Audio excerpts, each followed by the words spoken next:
How to fix slow Wix Studio website. Hello guys and welcome to this new tutorial. In today's video I'm going to show you how simple and easy it is to fix a slowed or a very slowly website from Wix Studio.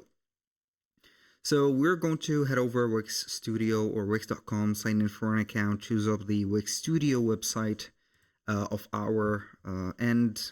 As you can see, we are going to head over the site's dashboard, which is going to be right there. So now we're going to have the labeled built on Wix Studio website, select and edit it, and after that we are going to be on the dashboard of it. Now what I'm going to do is going to be pretty much simple. We're going to head over the pages, or if we have, for example, let's say stores or blogs, we are going to head to them.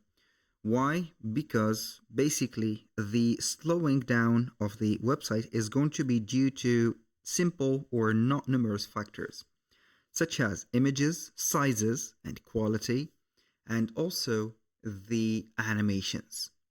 Effects could be affecting the website slowness, but it's not going to be that big of a deal, aside from setting up an image that has 10 megabytes or stuffing a page of 10 or 20 images that has at least one, let's say the image is going to be the minimum of 10 megabytes, it is going to be a huge deal for that.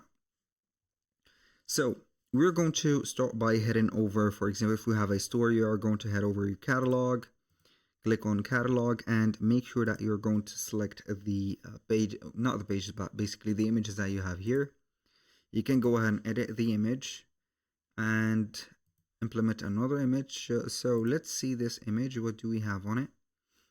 I think that it is not going to show you the image size.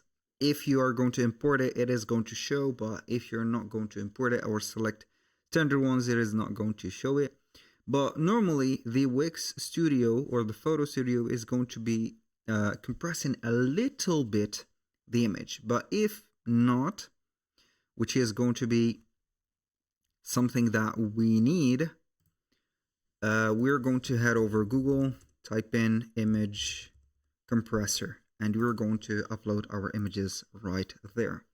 So you're going to upload images to image compressor, upload them, then you're going to download them again. Now that was for the store. Now moving on to the blogs. If you have a blog, you can go ahead and do that also for the same reason. If you have an online program, you can go ahead and head over your programs, set up some light images and also some light documents. For example, this is going to be a program or a course. You can go ahead and head over the content directly and modify the content, put only light images, not heavy ones, because the images are going to be the #1 problem causing for slowness.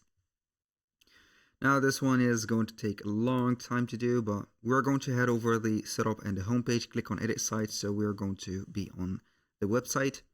So for example, this image is normally going to be treated because this is going to be a standard or a template Wix Studio image. I'm not going to complain about them because they're going to be curated within the size and everything is going to be cool. So if you do see some blurring effects, that means that it is not heavy or is not slow, but the effects are going to be there. So these are going to be the effects. So you can go ahead and slow down or slow a little bit the effects by opening up the inspector, head over the animation effects, and you're going to see if you have some effects or not. These are going to be the general, let's say, site effects that you can go ahead and modify. But if you're going to add an image, for example, like here, media, you're going to add an image, please make sure that you're going to compress that image before adding it, or else it is going to be blocking up your website or making it slow. Then you can go ahead and publish the website settings after you have lightened up all the images and also the animation, you have made them lighter or removed some animations. And here we go. Also, I have forgot about something. This is our section. This one is going to be an iframe or embedded codes. These type of embedded codes are going to be a little bit heavy to load when you're going to have an error or a very long code to add. Make sure that you're going to have some light codes. So as you can see, this is going to be a iframe. So it is a little bit not heavy but lighter, but the images could be a problem within the code. That was pretty much it for today's video. Thank you guys for watching. I hope that you have enjoyed the content, and I hope to see you soon on the next one.